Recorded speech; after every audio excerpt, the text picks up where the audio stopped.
Čaute ľudia, vás vítam u nového videa, zase s koňmi. Čaute. No a tamto, ako môžete si všimnúť v diaľke, ten je koň. Volá sa Robi. Dúfam, že za nám nepôjde pes, lebo ten posarúci s nimi. Takže vám pôjdem natočiť. Druhý koň je niekde založnutý, asi šiel dovnútra, proste do humna, dostane niekam. Kone chodia cez tento oplotok, zase musím preliesť. Nudáča už.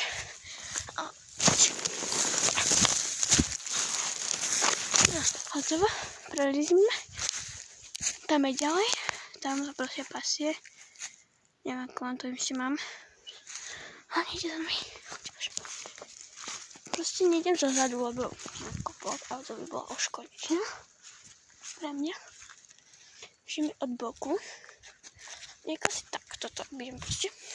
Ja viem, ja som mohla takto ísť a tak obehnúť, ale ja sa proste šuchocem takýmito cestami. No. Čo vám poviem? Som skoro tam padla. Čo hrozné? Čo ja robím? Nie. Tam je druhý koň. To je Hugo. Hej. To nevidíte. No tam je druhý koň. No dobre, tak ako... Zase nechcem ísť skôr. Ja som už bola, ale... Proste on je tam ten žiarlivý, to je syn, toto je otec. On je žiarlivý. A zbedal ma. Čau. To je syn, vlastne on je ako žiarlivý na tohto otca. Ale musíte ich proste hodkať obidva z nebo. To nie je dobré. Ako takto, môžem aj mi odfotiť. Takto si odfotíme. Ja sa tam nechcem škodiť proste. Takto. No a toto ako také mini vlog, neviem, s koňmi. Ešte budem natáčať ďalšie vlogy s koňmi. A som sa pozrela, že ti nejde pes. No takže budeme natáčať ďalšie vlogy. Aha, už ide? Už ide? No, nevidíte to moc. To moc nezaostrilo. On ide za mnou. Takže keď chcete ďalšie vlogy s koníkmi, tak budem natáčať ďalej. To môžete krásne, v plnej kráse, tam ten druhý je. Tam sa pasie, ale ten asi očividne nemá záujem o nejaké. Proste idem opatrne, čo ty? Takže Hugo a Robert, to je jedno. No, tam sa pasie, to žiadnu attention mi nedáva, žiadnu pozornosť, čak? Tento mi dáva veľkú. No, ideme ho poľadkať. Čauko, ľudia. To je Robík. Tam to je Hugo. To ste ho videli, prosím. Čau. On má takéto čo, to je, proste ten syn ho proste tak kúše, ja neviem, proste na ňu žiarli. Ale niekedy je proste, oni sa majú radi, oni sa ľúbia, tie kone. Oni sú žiarliví, teda ten Hugo je žiarlivý. I don't know why, ale je to tak, no, čo už narobíte.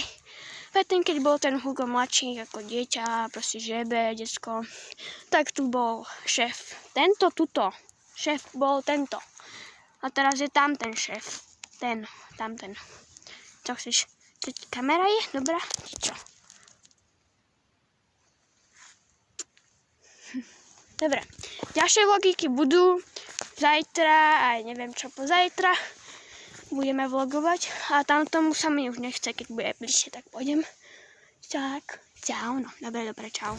No, idem ťa stresovať. A už je aj ten blázonka. Ty čo ideš ku mne tak? Ťa si púto. Hej, ide aj tento. Ale to pôjdem za ním potom. Aj si zajtra, už sa mi dneska nechce. Takže to bol vlastne takýto vlog s koňmi. Takže tu bola Anna J. Vlastne Anna J. Jazdiec. Right? Ja viem, ty za mňou chodíš teraz. Čo aj tam ten už ide, už asi sa poberiem, lebo to nedopadne. Dobre. Čau, Hugo. Prídem zajtra. Čau, Robi. Čus. Čau. Zdravím. Čau. Krásne tam má tú fotku. Tam. Čau. Čus. Ja idem. Čau. Ja sa nebojím. Ja nechcem, aby proste mali nejaké spory, aby to nedopadlo zle. Proste už ide. Proste, lebo chápem sa. Som raz bola zaseknutá s nimi v stajni, som išla tohto potkaná rozlúčka. Tam ten sa mi vopchal do dverí, zasekol sa tam a proste ma nepustil. Aha, pozrite, takto bežka tam. Ahoj, ideš ku mne? No čo, môžem ťa povádzkať už konečne? Či nie? No ahoj, no čau, toto je ten Hugo, ten boss, ako keby. Chápeme sa. On má, viete ako, môžete rozlíšiť, lebo on tu má takúto hviezdičku. Hviezdičku, žak. Som aj dávala pusníko, on sa nerad, na ňu fakt nemá moc rád. Keď som bola pred 2 asi 3 rokmi, mi vstúpil na nohu. Až asi po nejakej dobe ju pustil hore zase. Pretože takto bežkajú koníky. A ten taký, že No dobre, idem, čaute ľudia. No čau Hugo, čau Robi. Čaute, zajtra zase prídem. Zase išli. Takže no a toto je vlastne taká pohodačka, no dobre, to bolo asi všetko, potom vám zase dám vám, zase proste začačame. No natočíme zase zajtra, no. Ja viem, ja sa proste toľko od toho rozprávam, že proste sa aj zamocem. Dobre, tak čaute ľudia. Čau.